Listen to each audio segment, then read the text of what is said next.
ஸ்ரீமதே முகுளபூஷண மகாதேசிகாய நமக. ஸ்ரீமதே ராமானுஜாய நமக. ஸ்ரீமதே நிகமாந்த மகாதேசிகாய நமக. ஸ்ரீமதே ஸ்ரீ லக்ஷ்மி நரசிம்ம திவ்ய பாதுகா சேவக ஸ்ரீவன் சடகோப ஸ்ரீ நாராயண யதீந்திர மகாதேசிகாய நமக. ஸ்ரீமதே ஸ்ரீவன் சடகோப ஸ்ரீ ரங்கநாத யதீந்திர மகாதேசிகாய நமக.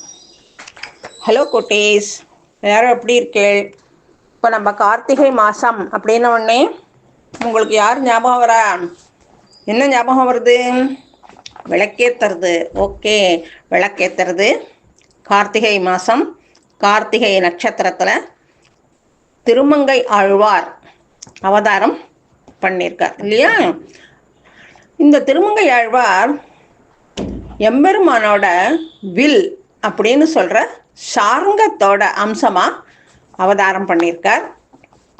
இவர் அந்த சுற்றி இருக்கிற ஊர்களுக்கு தலைவனாக இருந்ததுனால மங்கையர் கோன் அப்படின்னு இவரை சொல்வார். கோன் அப்படின்னா அரசன் அப்படின்னு அர்த்தம். பரகாலன், கலியன், ஆலிநாடன், அரட்டமுக்கி அப்படின்னு சொல்கிறதெல்லாம் இவருக்கு இந்த பேர்களையும் இவரை அழைப்பான். இந்த திருமங்கை ஆழ்வார் நிறைய பிரபந்தங்கள் நமக்கோசரம் அருளி செஞ்சுருக்கார். அதில் அவரோட தனியன் ஒன்று சேவிப்போம். இப்போது இந்த தனியனுக்குள்ள எல்லாம் அடங்கியிருக்கு.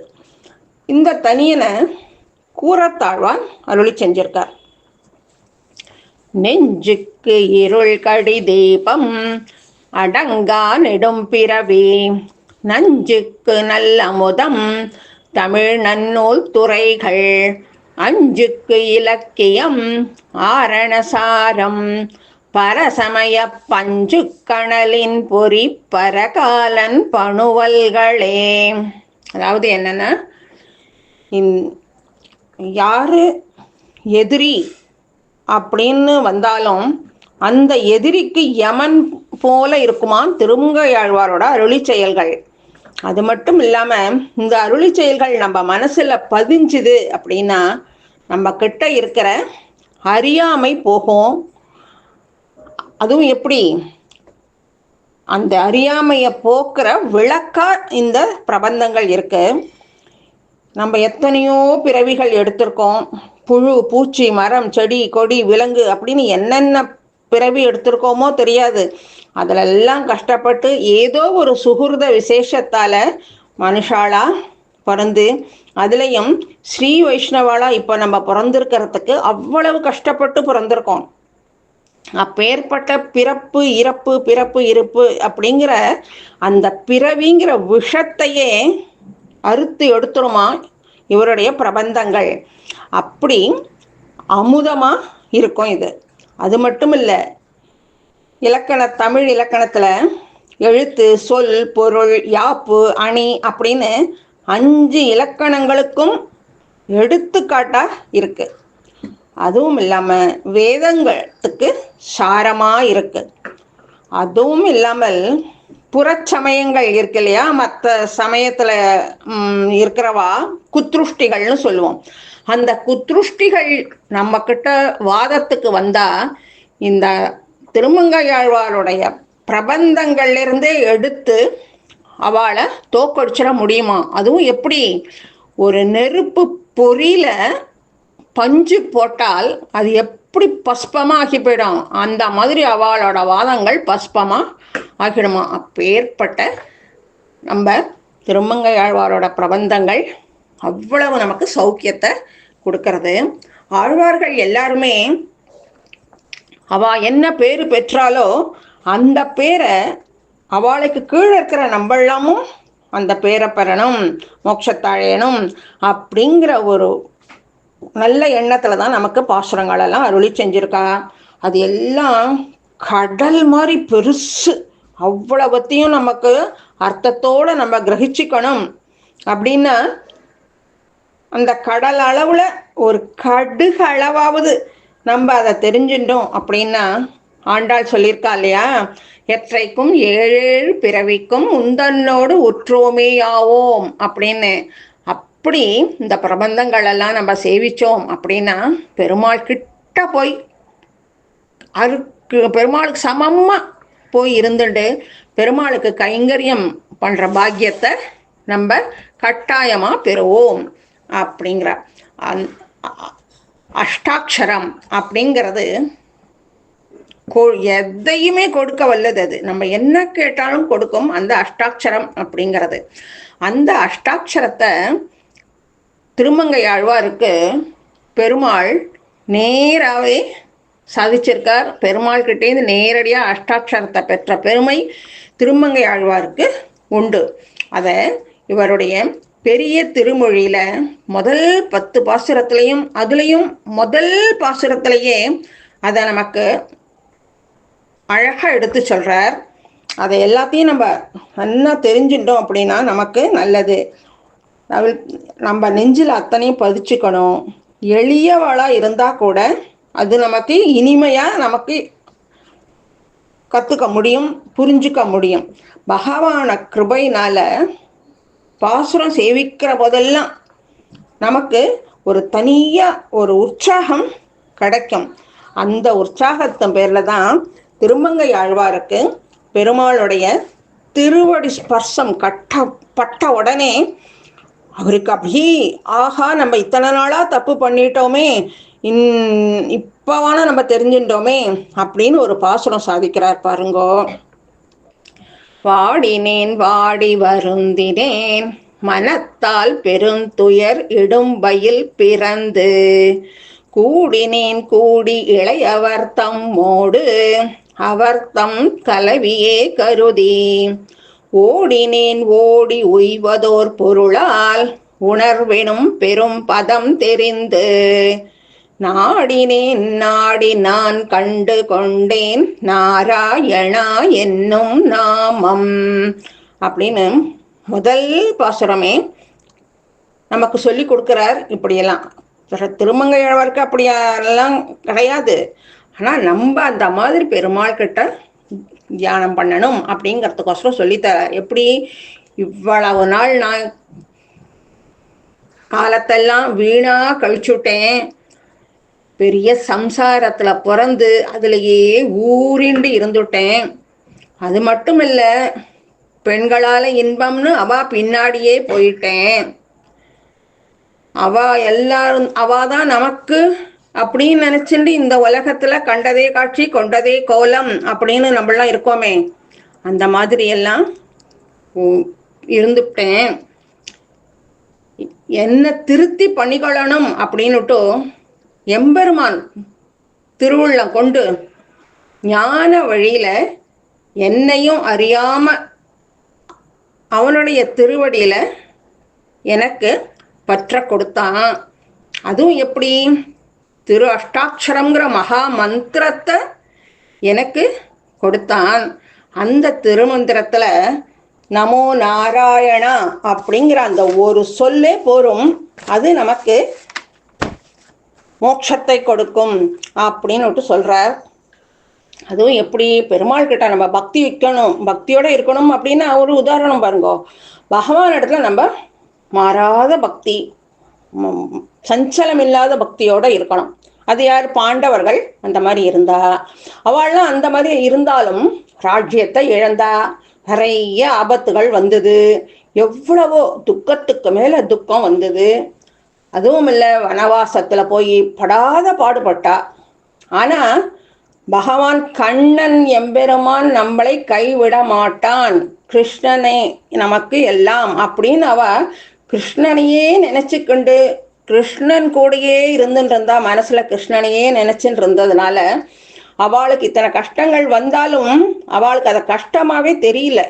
ஏன்னா கிருஷ்ணனையே நினைச்சுட்டு இருந்ததுனால. அப்படி கிருஷ்ணனையே அவள் நினைச்சுட்டு இருந்ததுனால இத்தனை கஷ்டங்கள் வந்தாலும் கஷ்டங்கள் தெரியல. அதே மாதிரி பிரகலாதன் எப்படி எவ்வளவோ கஷ்டப்பட்டான், ஆனா கஷ்டமாவே தெரியல பிரகலாதனுக்கு, பெருமாள் காப்பாத்தி காப்பாத்தி கொடுத்துட்டு இருந்ததுனால. ஆனா இது எல்லாமே நமோ நாராயணா அப்படின்ற அந்த பெருமாளுடைய திருநாமத்தை சொன்னாலே நமக்கு அது நமக்கு உறுதுணையா இருந்துட்டு நமக்கு என்னென்ன செய்யணுமோ அத்தனையும் அதுவே நமக்கு செய்யும் அப்படிங்கிற. திருமங்கை ஆழ்வார் திருவேங்கடமுடையான போய் சேவிக்கிறதுக்கு போறார். அங்க போனா எவ்வளவோ திருவேங்கடமுடையானை பற்றி இவர் எவ்வளவோ பாசுரங்கள் சேவிச்சு எல்லாம் பண்ணினாலும் திருவேங்கடமுடையான் செவிசாய்க்கவே இல்லையாம். ஆனாலும் உடல்ல திருப்பியும் திருவேங்கடமுடையானையே பேசிண்டு திருவேங்கடமுடையானையே பற்றி பாடின்னு இருக்கார். அப்பதான் டக்குன்னு அவருக்கு ஞாபகம் வருது, அலர்மேல் மங்கை மணாளன் நம்மளை ஏன் இப்படி பண்ணியிருக்கான்?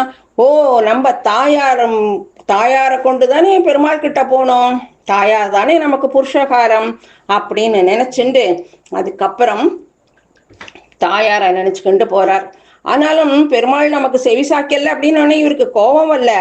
அது ஏதோ நான் பண்ணின பாவம் எனக்கு இந்த மாதிரி இருக்கு அப்படின்னுட்டு சொல்றார். ஆண்டாள் சொல்றா இல்லையா, நானே தான் ஆயிடுக அப்படிங்கிற.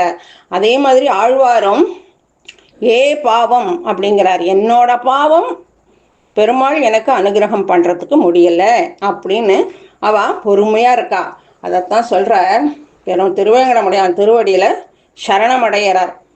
பற்றே ஒன்றும் இலேன் பாவமே செய்து பாவியானேன், மற்றேலொன்றறியேன் மாயனே எங்கள் மாதவனே, கல் தேன் பாய்ந்தொழுகும் கமலச்சுனை வேங்கடவா, அற்றேன் வந்தடைந்தேன் அடியேனை ஆட்கொண்டருளே அப்படின்னு பெரிய திருமொழியில சாதிக்கிறார். ஆச்சரியமான குணங்களை வச்சுட்டு இருக்கிறவனே, அலர்மேல் மங்கை மணாளனே, கல் தேன், அதுவும் தேன் வெள்ளமா இருக்கிற சுத்தி தாமரை குளங்களை வச்சுண்டு இப்படி இருக்கிற நீ இந்த திருமலையில நீ இருந்துட்டு இருக்க, எந்த ஆதாரமும் இல்லை, பாவங்களையே மேலே மேலே பண்ணி நான் பாவியா இருந்துட்டு இருக்கேன். எனக்கு எப்படி வாழறதுன்னு வாழற வகை எனக்கு தெரியல. ஆனா அதனால உன்கிட்ட நான் சரண் அடைஞ்சுட்டேன். நீ தான் எனக்கு அருள் புரியணும். என்னை மட்டும் நீ எனக்கு மட்டும் அருள் புரியாம இருந்துடாதே, என்ன நீ தான் காப்பாற்றணும் அப்படிங்கிறார். அதாவது திவ்ய பிரபந்தம்னு எடுத்துட்டாலும் திவ்ய பிரபந்தத்தை சேவிக்கிறதும் சரி, வேதம் ஓதுறதும் சரி, எல்லாமே ஒரு தபஸ் மாதிரி தான், ஒரு யாகம் பண்ற மாதிரி தான் அதெல்லாம். அதே மாதிரி நம்ம அடுத்தவா கிட்ட நல்ல வார்த்தைகளை சொல்லிண்டு அடுத்தவாளுக்கு நம்மளால முடிஞ்ச நல்லதை பண்றோம் அப்படின்னா அதுவுமே யாகத்துக்கு சமந்தான். இந்த மாயா உலகத்துல மாய பிறப்ப அறுக்கிறதுக்கோசரம் நம்ம எம்பெருமான் திருவடியில சரணாகதி பண்ணினோம் அப்படின்னால் அது நம்மளுடைய மாய பிறப்பை அறுத்து எரிச்சு நமக்கு மோட்சத்தை கொடுக்கும்.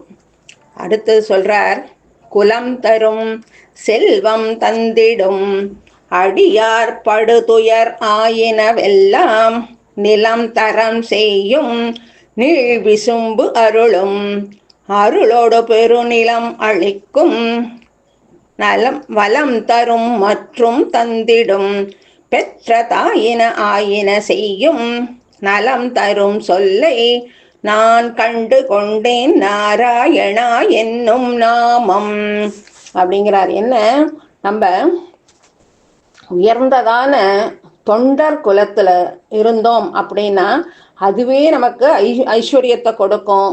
துயர் அப்படிங்கிற அந்த வார்த்தையவே தரைமட்டமா ஆக்கிடும். கஷ்டங்கிறது நமக்கு இருக்காது, மோட்சத்தை கொடுக்கும். பகவானோட கிருபை பெற்றுத்தரும் நமக்கு. அது மட்டும் இல்லாம பகவானை அனுபவிக்கிறதுக்கு நமக்கு பரபக்தி, பரஜான, பரமபக்தியையும் அது கொடுக்கும். பெற்ற தாயார் நமக்கு எவ்வளோ நன்மைகள் பண்ணினாலும் அந்த தாயை காட்டிலும் நமக்கு இந்த அஷ்டாட்சரம் எல்லாத்தையும் நமக்கு கொடுக்கும். தாயாரேக்கும் மிஞ்சி நமக்கு செய்யும் அப்படின்னா இதை விட நமக்கு வேற என்ன வேணும் சொல்லுங்க இல்லையா? இதைத்தான் திருமங்கை ஆழ்வார் இந்த பாசுரத்துல நமக்கு சொல்லி கொடுக்கிறார். எப்பேற்பட்ட எந்த ஜீவனா இருந்தாலும் சரிதான், எப்பேற்பட்ட மனுஷாலா இருந்தாலும் எந்த நேரத்திலையும் எதையும் பெற தகுதி உள்ளவாதான் அவ. ஆனால் அவளுடைய பாவம் அதை அனுபவிக்க முடியாத தடுக்கிறது. அதைத்தான் இங்க நமக்கு இவர் சொல்லித்தரார். இந்த மாதிரி நம்ம திவ்ய பிரபந்தங்களை எல்லாம் சேவிச்சு அதனுடைய அர்த்தங்களை நம்ம ஸ்வீகரிச்சுட்டோம் அப்படின்னா இந்த பிறவி கடல்லேருந்து நம்மளை காப்பாத்துறது நமோ நாராயணா அப்படிங்கிறது அந்த திருமந்திரம் தான். இது இந்த சம்சாரம் அப்படிங்கிற இந்த சம்சார கடல்லிருந்து தோணி மாதிரி இருந்து நம்மளை மோட்சத்துக்கு கூட்டிட்டு போகும். இந்த உலகத்தில் நம்ம இருக்கிற வரைக்கும் நமக்கு என்னென்ன பண்ணணுமோ அதையும் அந்த திருமந்திரம்ங்கிற அஷ்டாட்சரம் நமக்கு அனைத்தையும் பெற்றுத்தரும் அப்படிங்கிறார்.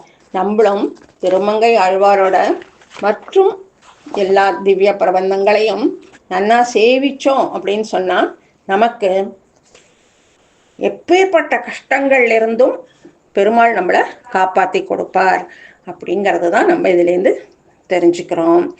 ஓகேயா குட்டீஸ்? ஆழ்வார் திருவடிகளே சரணம்.